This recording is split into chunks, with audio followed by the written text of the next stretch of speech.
My name is Dr. Edward Walker, and I am a clinical psychologist who has assisted the police and law enforcement in working with both the criminally sane and insane. Today, I have been presented with a unique opportunity to interview a hitman who is known to be a notorious serial killer. His cold-blooded demeanor and lack of empathy have made him one of the most feared individuals in society. It is my responsibility to delve deep into his psyche, understand his motives, and unravel the complexities that make him who he is. To ensure confidentiality, the last name of the individual in question will be omitted for the public's use of this recording. Henceforth, I shall refer to him solely by his first name, Leland. This decision is not only a matter of privacy, but also reflects the importance of upholding the dignity of each person involved in this matter.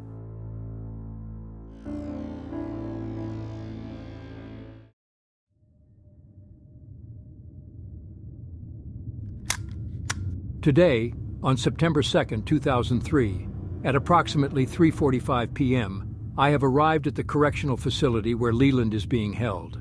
Allow me to provide some context on Leland's history. He was convicted of 3 first-degree murders, but has shockingly confessed to taking the lives of over 200 individuals.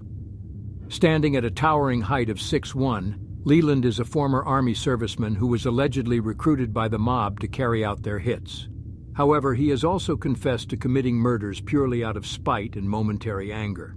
Tragically, Leland's childhood was marked by abuse from both of his parents, leading him to develop a disturbing fascination with killing animals at a young age. Upon turning 18, he joined the Army and served in various locations around the world. Upon returning home, his killing urges expanded to the world of organized crime, where he became a highly efficient hitman. However, his luck eventually ran out, and he was apprehended in a sting operation that led to a life sentence in prison. Leland's story is truly captivating, though not in a positive sense. With that said, please bring him in. Thank you.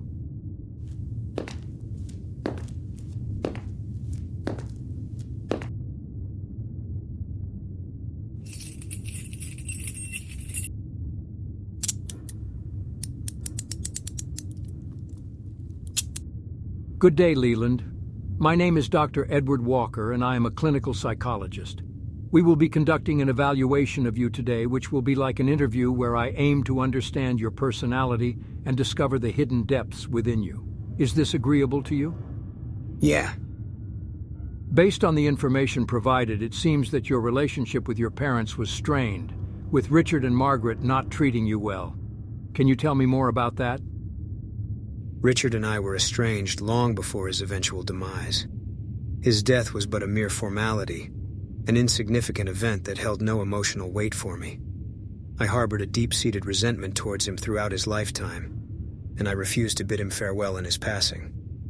My feelings towards him were rooted in a logical evaluation of his actions towards me, and I have no regrets about my decision. My mother. I grew to dislike my mother a lot as I got older. She didn't protect me or any of my siblings from Richard.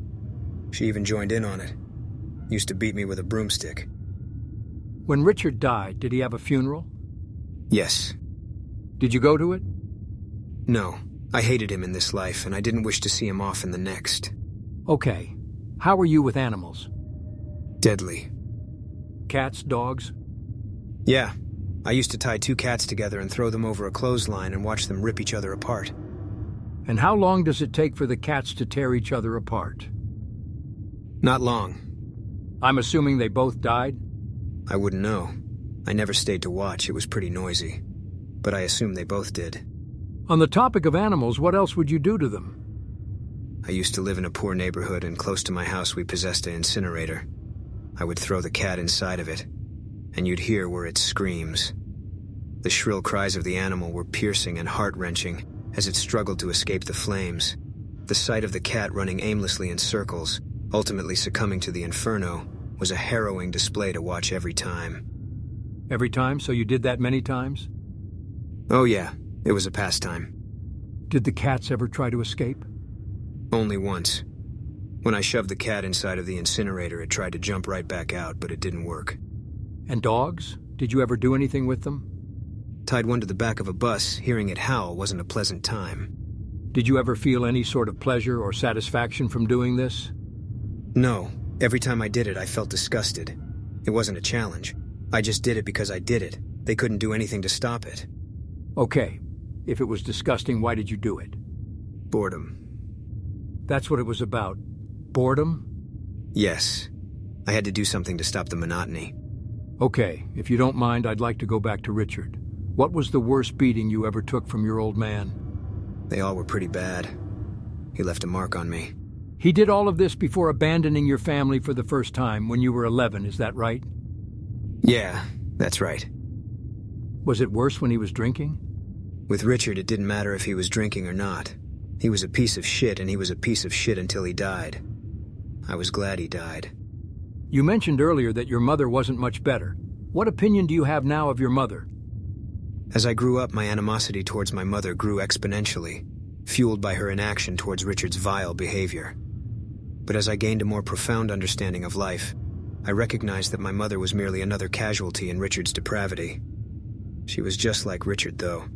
Didn't believe in spoiling the child, only interested in the rod, hitting me with that fucking broomstick. Where would she hit you? Everywhere. Okay. If you don't mind me asking, how much would someone have to humiliate you before you killed them? It would depend.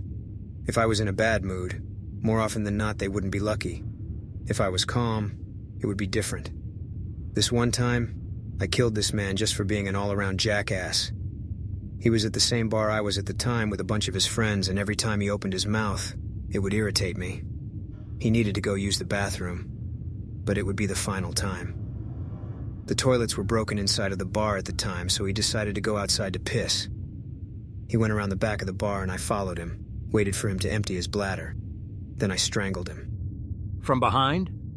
Oh yeah, I had some garrote wire with me, and when I got the wire around his neck, I threw him over my shoulder, and he was quite a small man, so in a way I acted like a tree hanging him. He eventually just stopped kicking. After I was done, I tossed him inside of a dumpster that was near and left. And you killed him because he was loud? Because he made you mad? For me to track him outside and wait for him, yes. What was he doing when you had him ensnared in the wire? He was kicking, twitching, and kicking. How long did it take? For him to go? I don't know exactly. I had him there for a while, so maybe a few minutes. Even after he stopped kicking, I still held him there just to make sure he was dead. Did you have any other weapons with you? Yeah. But this was quieter? More personal. I felt him die. Did you like that? No, it didn't really do anything. But you got your relief from doing that? Not having to hear that man anymore? Oh yeah. No more tension, no more anger. It was like taking an Advil.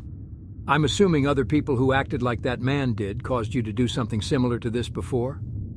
One time I was driving in Ohio, and there was a car or two that were being belligerent, screaming and yelling. They decided to try and run me off the road. I was extremely angered by that. At the time, my weapon was in my trunk. I sped ahead of them, went to the trunk and pulled out my weapon. They made the biggest mistakes of their lives that day, because they all died. You killed every single one? Yeah. They tried to kill me. What if they ran me off the road and I died? You think they deserve to die because of reckless driving? I did kill them after all. Once it crosses a line, I don't back off. They could have had guns and they wanted to play with me. I didn't wish to play. So we didn't anymore. You almost made me mad there. I know. What made you mad? I don't know, but you almost did. Why don't you look at it? What made you tick there? I'm not sure. It was definitely something you said. Could it be... It sounded like I was being judgmental? Could be. I'm annoyed with you now. How mad are you? I'm not. I just feel a little bit red. I've reached a point where in my life it's all I can be. Is there anything you want to do? Doesn't matter. I don't think you've upset me to make me do anything irrational. I don't even know why I got angry. Did you feel like I was criticizing you? Maybe. Who used to criticize you the most? Who do you think? My father. What was the military like? How do you think it was, watching your friends die? I'm sorry to hear that. Were you close with anyone in particular? One person, an old friend that had my back when I needed it the most. Was he killed while in service? Yes. He was killed by a sniper while we were out on patrol. His brain matter splattered all over when his head popped like a balloon. How did that make you feel? Wasn't the first time I seen someone die, just the first time I cared. Did you first start killing people while deployed? Yeah, Was it normal for you? we did it every day. Getting up in the morning and the first thing you do is prepare your patrol or mission, and usually these missions involved exterminating people. Did you hate it? No. Why not? All my life it has been just violence. Killing, maiming. Hurting things is what I did when I was young, and going into the military helped me expand my mind into how I really viewed the world.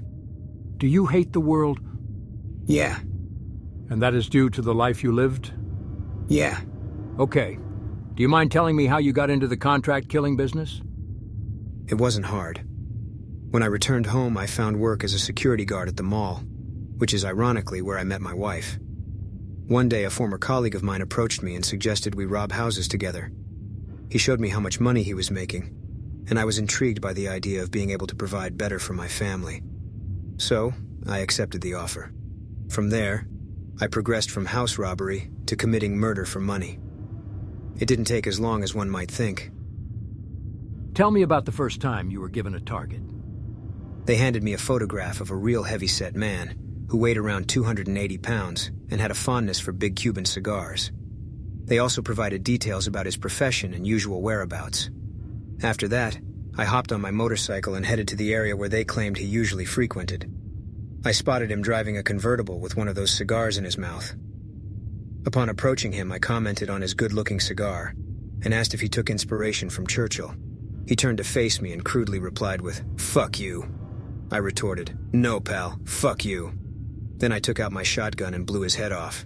His body seemed to disintegrate upon impact, with a large splash of red everywhere. It was quite a sight. Did it shock you in any way seeing this man get his head blown off? I don't know. It just happened, I don't care. Most people, when they see something like that or something similar, they have very different reaction. Makes them uncomfortable and sick. You didn't feel anything? No. It would have made it very inconvenient for me if I had to vomit. Having that reaction helped you adapt to that world of killing, didn't it? It helped you with just not having to care about anything related to it, right? Absolutely. Not being able to care, it's much better. It's a weakness to care, isn't it? Absolutely. Not being able to care, it's much better. Then that means at that point you'd have something to lose. That's right. Okay. What about dismembering bodies? Did that ever turn your stomach? No. One day I was just eating some wings while doing it on one occasion. Wings in one hand? Chainsaw in the other? No. I didn't even like chainsaws. Messy tools, when you use them, you'll get a mess everywhere. And I'm not about to lose a good shirt to it. What's a better way to dismember then? Butcher's knives will usually do the trick. A little slice here and there. Cutting around the bone, it made it easy. You understand that most people can't imagine doing that to anyone, right? Maybe. I get it. I don't understand why I have the capacity for it, and they don't. Did you have to gain that ability, or was it always in you? I don't know. I just did it.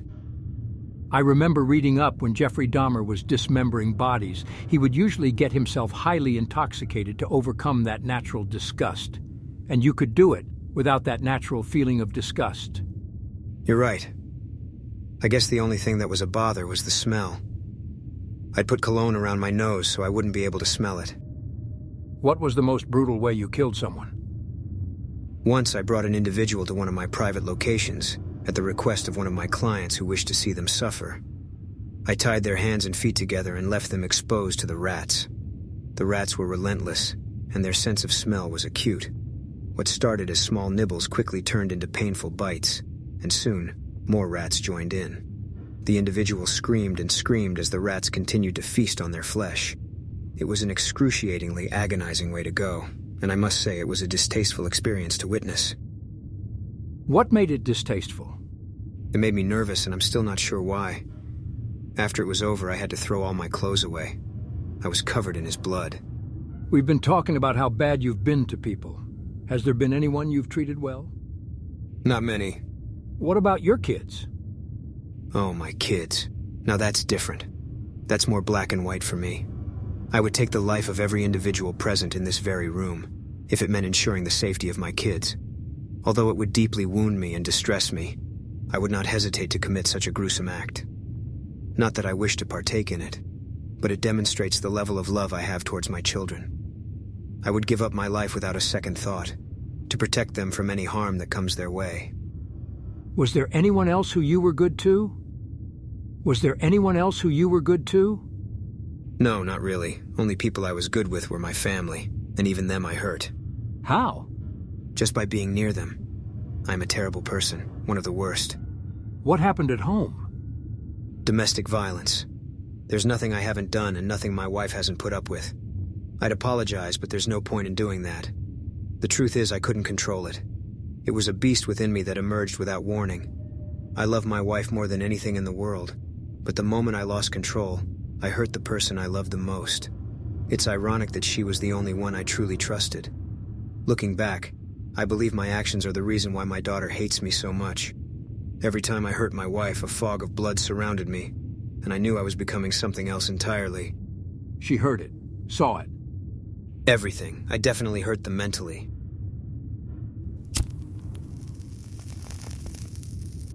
Why did you decide to talk to me? I wanted to talk to you, so I could learn more about myself, and you are an individual who's highly educated to give me answers as to what's going on. So, I figured why not? Well, in that case, why don't we switch it around and you interview me? I'll answer your questions. Okay. I can live with that. What do you think about me? Good? Bad? A little bit of both. Your behavior, I have a couple of things to say about it. One of the things I am sure about, based on everything you have told me, is that your main problem has been a warp in your personality. As you know, we classify personality into certain types, and one of the types I believe you have is called antisocial personality disorder. What this behaviorally refers to is someone who does not have a conscience, no remorse, no sense of guilt, is impulsive and violent. Generally, people who deal with this and the traits we see before age 15 usually show cruelty towards animals and people. What's interesting about this condition is that we have knowledge about where this condition generally comes from, and that's where we have some good news and bad news. The bad news is that part of where this disorder comes from is hereditary, and there is somewhat of a genetic basis for being a person who's fearless. You told me during our time together that you rarely experience anything that begins to resemble fear or nervousness. It takes very extreme things to get you to have a sense of fear. Normal people get fearful of many things, and they would be beside themselves with the kinds of things you went through on a daily basis. You couldn't have done the things you did if you were capable of normal fear.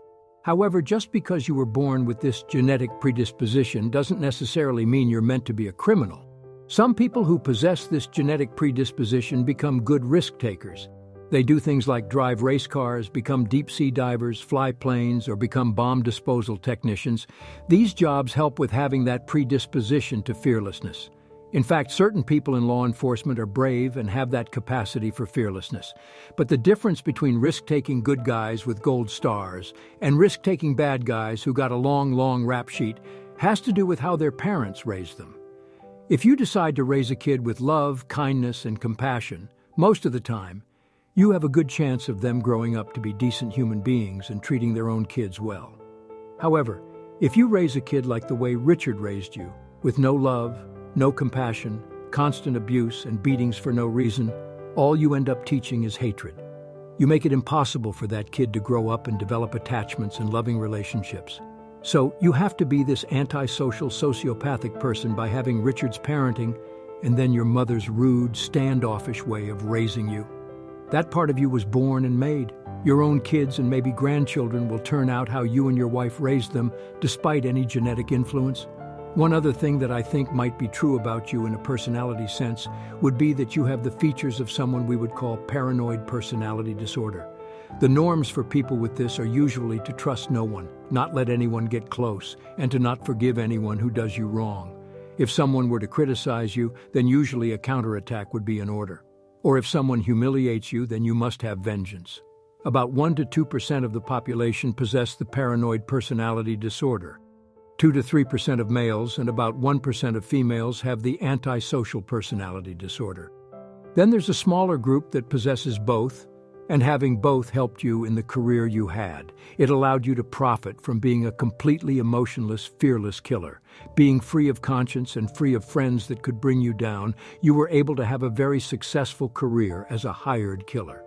Which is really unusual. I don't believe you'd have the capacity to do it if you didn't have those two personality disorders.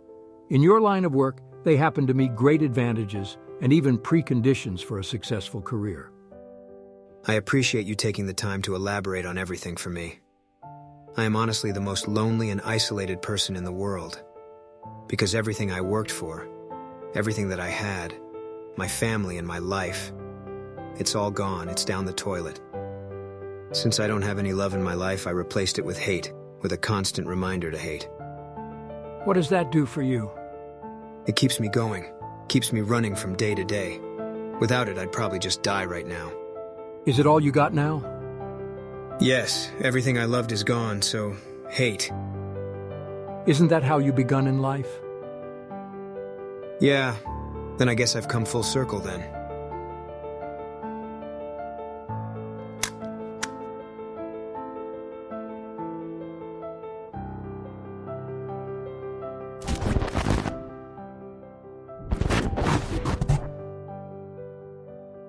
Another day, another killer. As we stroll through the thick mist of crimson vapors, we welcome you once again to witness the gruesome aftermath of a macabre symphony, orchestrated by the minds of the most deranged individuals.